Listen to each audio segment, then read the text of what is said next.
ezalaka esengo kasi mokolo totikaka mokili mpona kozonga na maboko na tata ezalaka mituna mpe tozwaka biyano te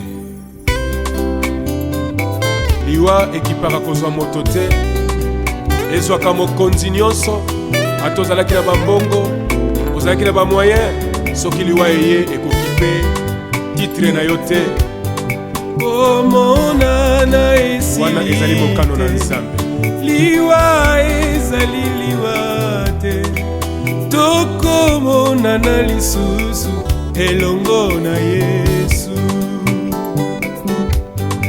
komonana esili te liwa ezali liwa te tokomonana lisusu elongo na Yesu mama nanga elengi kola paka mama tokomonana lisusu liwa ezali nango liwa te na mokolo na suka tokomonana papa nanga natalisi kimbuni tokomonana lisusu papa mokanda na nzambe elobi te liwa ezali liwa te tokomonana lisusu elongo na Yesu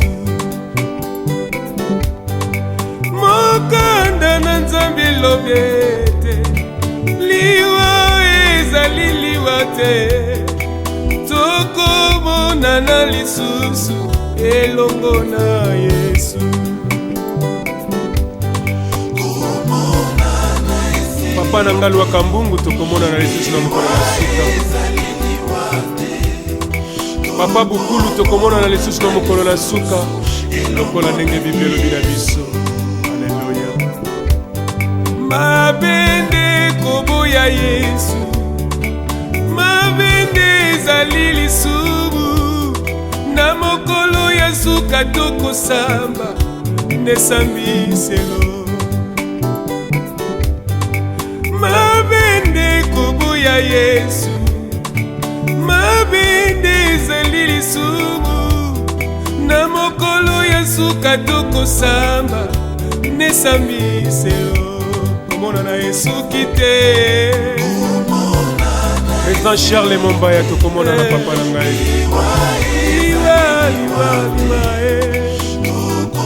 tokomonana lisusu papa elongo na Yesu ya Willy Ngonda tokomonana lisusu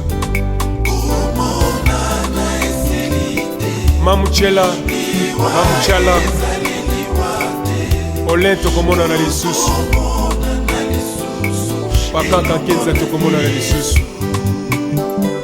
Mama Benedict tokomonana lisusu ebangaka komba moto moninga Billy Charles Mombaya kufaki te nzambe na nga lokola liwa etalaka kombo te famili bota te Charles azali na mabele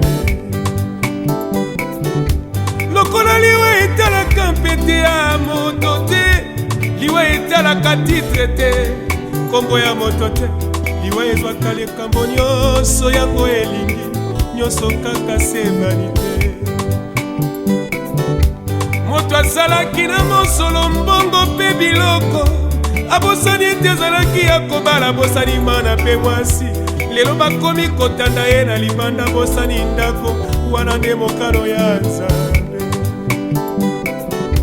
ata totondi na lolendo lofundu mpamba totondi na babiju bilamba bien eo nyonso ya pamba ezali nango vanite de vanite moninga yoka malamu nyonso ekosuka na mabele komonana esuki nano te liwe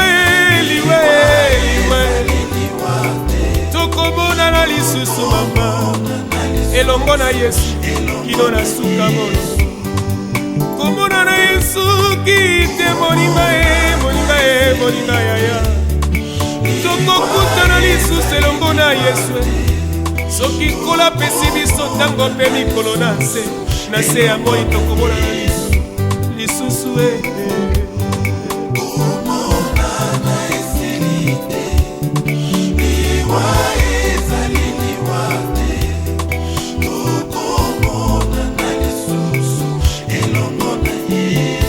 Sonda ntutulu pai tokomonana lisusu. Soki natali moninga tolinganaka malamu. Noko Joel tokomonana lisusu. Akomi kotika biso pasi na motema mama.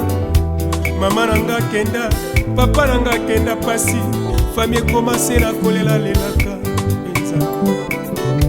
Na kolele panana na koki koyambelanga mbela oyo. Mopangusi pinzoli ezali yo nzambe na nguya obonga na lokumu. Papa salelanga ngolu na mona loboko na yo. Ekitelanga na motema pona ngai Yesu. Na suki na ngai wana Yesu yokalo sambo na ngai. Nazali na ngai se moko ya yo ya motema papa. Kitisanga ngolu na yo pote na bika mokano se ya yo. Komona na esoki na note. Komona na esilite. Iwa ezali liwa. Tokomona na lisusu. Elongo na Yesu. Simplice Panzo Mavinga tokomona na lisusu. Lelo Panzo Mavinga tokomona na lisusu. Kaya Ariette tokomona na lisusu. Mama Jackie tokomona na lisusu. Mama Emily tokomona na lisusu. Ezali mokano na nzambe. Liwa epanzaka pe kabolaka mabota pe bikolo. Esengeli totosa o nzambe alobi. Toyebi te na se na moi polo azali kobongisa nini mpona bomoi na biso. Tomibongisa, tomilengela po te ntango ekomi mabe. Tokomi na ntango na mawa pe ntango na pasi. Tokomi na pokwa ntango lokolo akomi kobenga baoya ye. Akomi koza oyo asepeli kozwa po eza mokano na ye. Mutu akokorge ye azali te. Ye bakorgaka ye te aza nzambe.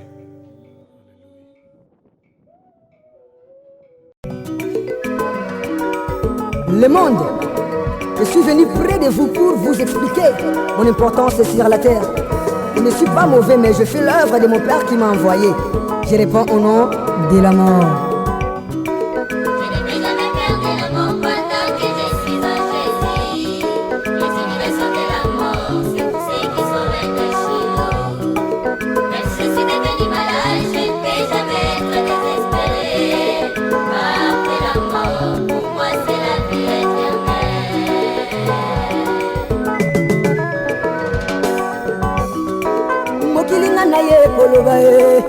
Lelonga na ye kopanza nafinga mingi na mokili ata mokili bolinga kanga iteo na mabota na bino boyina nga bolobi na za visiteur sans invitation na kotaka na ndako na betaka te bolobi pa na bino na tunaka te kombona nga ye kombona nga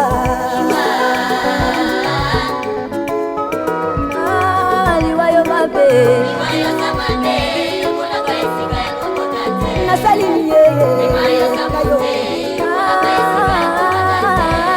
yo kokota na bongo na bato mosala na yo yaya be moko ya sungaka libota liwa oyo azalaka na kota tinaka mpongo salinga bongo liwa oyo ya solo liwa te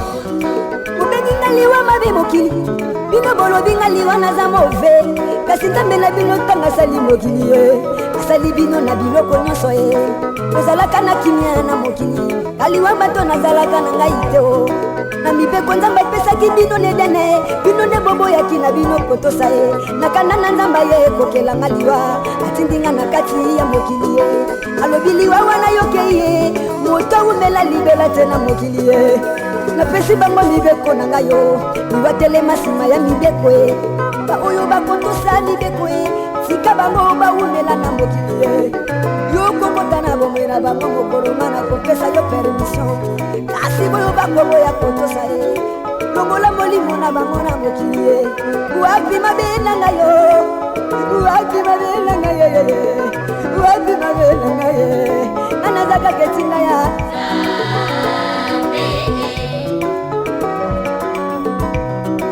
abolingo na ye lisusu nzambe ayekoti na mwana na ye Yesu alobi boyo bakolima Yesu akozwa bomoi na seko mokili bobokondima Yesu bomipesi na bandako ya banganga ye bobomi Yesu na Golgota esika moko na bibi yo ekota tube na moto na Yesu mopanga na mopanzi na Yesu mokanga bina misala mabe na mokili otamboli mabe vrema na mokili yo okomona elenge mwasi ya moke mosala kobima na batata ya bato ntango malade kokota na nzoto napeli wana ye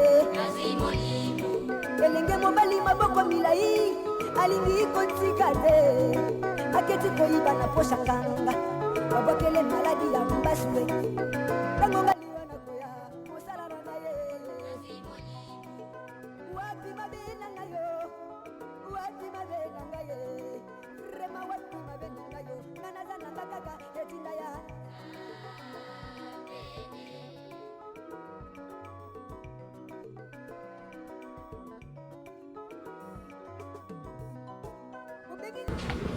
à sa dernière démarche physique, notre très cher papa Mitumwini Mbweta Thomas. Donc, n'est pas nous considérer très rigoureux, c'est juste par rapport à ce que chacun de nous connaît. Donc, question d'ordre sanitaire qui nous concerne nous tous. Voilà, c'est ainsi que nous avons procédé, tel que nous l'avons procédé là. Je vous remercie de votre confiance faite à la nécropole entre terre et ciel, très exactement son extension, la nécropole académique qui vous reçoit ce jour que vous avez choisi. Elle se veut ainsi toujours propre, raison pour laquelle elle a placé à votre disposition du bac vert pour vous débarrasser de tout ce que vous avez comme bouteilles et autres déchets. La nécropole n'accepte aucune bouteille dans le quartier réservé à nos chers disparus. Nous évitons tout simplement que ce quartier ne soit transformé en une décharge ou un dépotoir par le fait que quand on consomme, on jette toujours par terre. C'est ça le premier effet. Alors nous reviendrons plus tard pour les visites. Faudra-t-il que lorsque nous serons là, que nous puissions trouver ce quartier, ces zones toujours propres. Ça c'est primo secondo. Donc, par ailleurs, au fond du bâtiment ici à gauche, nous avons des sanitaires pour dames et messieurs, une entrée pour dames et une autre pour messieurs. Merci de votre compréhension, mais aussi de votre franche collaboration, très chère famille. Je vais devoir introduire ce mot et entrer à l'inhumation de Papa Mitumwini Mbweta plutôt Thomas par cette citation, je cite: accoutumons-nous à considérer la mort comme une forme de vie que nous ne comprenons pas encore. Apprenons à la voir du même et que la naissance. Il est tout à fait raisonnable et légitime de se persuader que la tombe n'est pas plus redoutable que le berceau. Fin des citations d'après Maurice.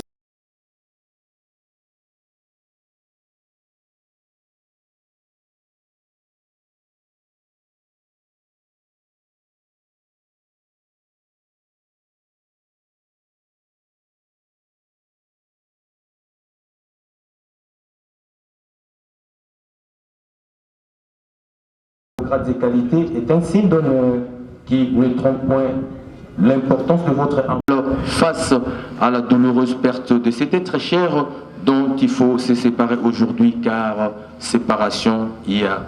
De son livre de vie, l'on retiendra que Papa Thomas est descendant de la lignée parentale Mitumwini et Mbonga, originaire du village de Kibula, secteur de Timansi, territoire de Mbanzangungu et les tout dans la magnifique et douce province côtière du Congo central.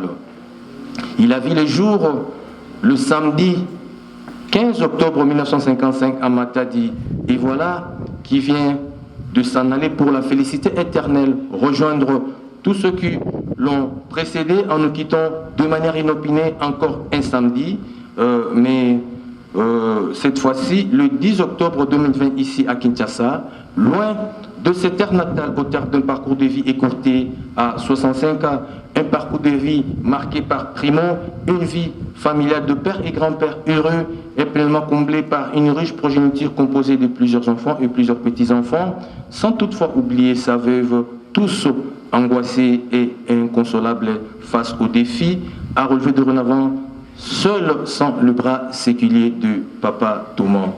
Segundo, enfin, son parcours de vie fut marqué par une vie professionnelle en tant qu'architecte indépendant, un métier d'artiste dont il détenait l'art de la conception et des bâtiments. Très chère famille, sur les ailes du temps, la tristesse s'envole. Le temps ramène les plaisirs, a dit Jean de La Fontaine. Chacun de nous, dans son existence, connaîtra ces heures heureuses suivies par des heures de tristesse. Telle est la vie pour tout le monde. Un proverbe chinois dit ceci, je cite, « Les jours de tristesse sont longs, les jours de joie sont bien courts. » Fin de citation.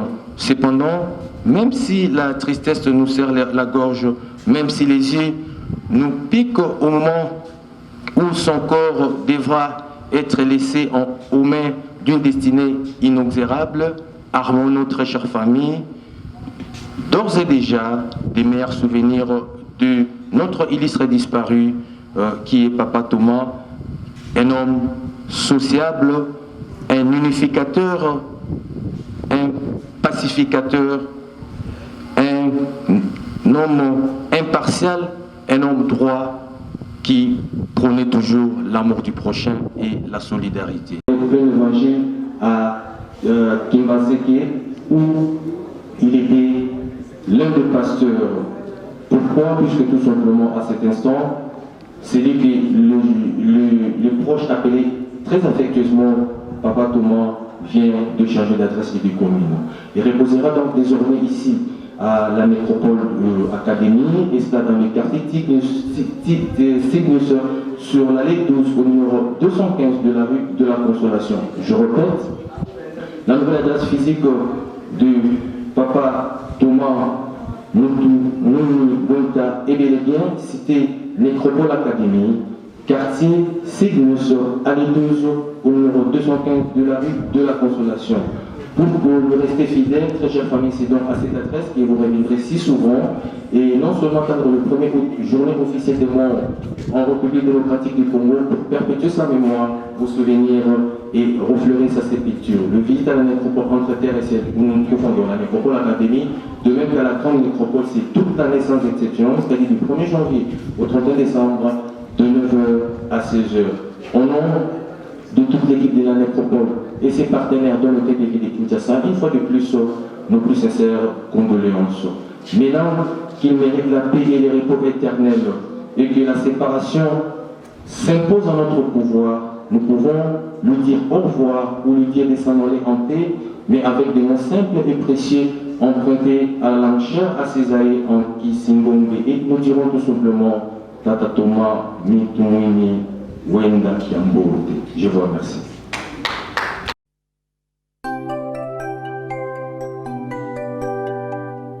Oh, kobotama ezalaka esengo kasi mokolo totikaka mokili mpona kozonga na maboko na tata ezalaka mituna mpe tozwaka biyano te.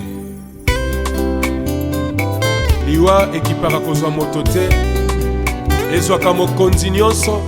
Ata ozalaki na bambongo, ozalaki na bamoyen, soki liwa eye ekoki mpe titre na yo te.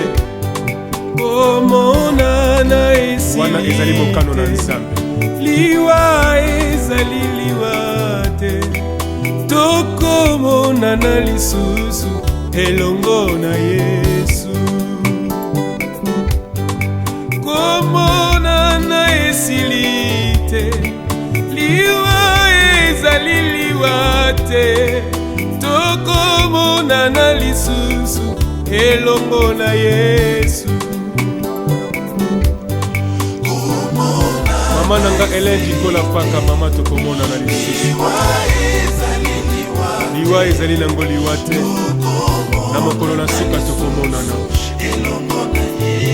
Papa nanga natalisi kipuni tokomona na lisusu papa. Mokanda na Nzambe elonge te, liwa ezali liwa te, tokomona na lisusu elongo na Yesu. Mokanda na Nzambe elonge te, liwa ezali liwa te, tokomona na lisusu elongo na Yesu. Papa nanga lwaka mbungu tokomona na lisusu na mokolo na suka. Papa bukulu tokomona na lisusu na mokolo na suka, lokola ndenge Biblia elobi na biso. mabende koboya Yesu, mabende ezali lisumu na mokolo ya suka tokosamba nesambiselo.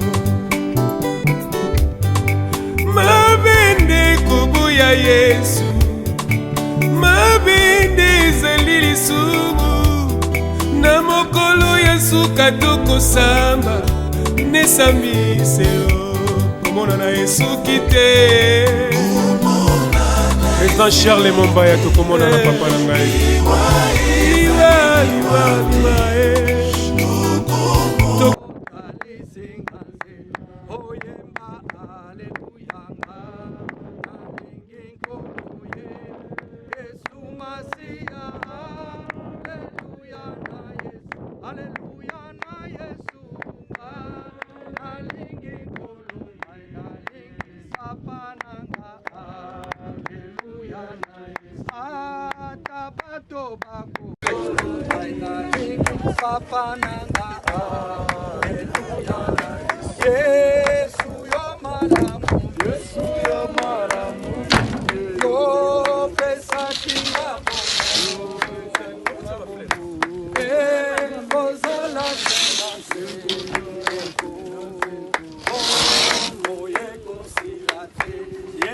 omonana esi wana ezali mokano na Nzambe.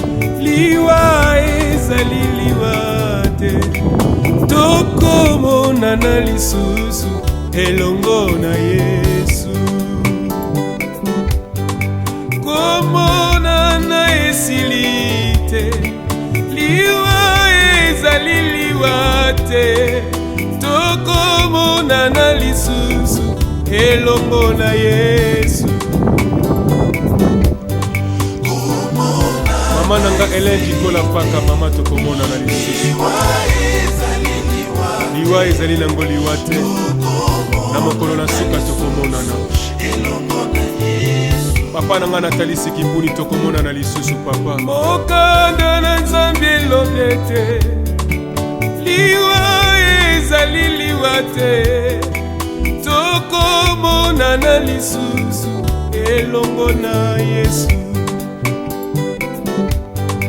Mokanda na Nzambe elobi te, liwa ezali liwa te, tokomona na lisusu elongo na Yesu. Papa nanga Lwaka Mbungu tokomona na lisusu na mokolo na suka. Papa Bukulu tokomona na lisusu na mokolo na suka, lokola ndenge Bible elobi na biso.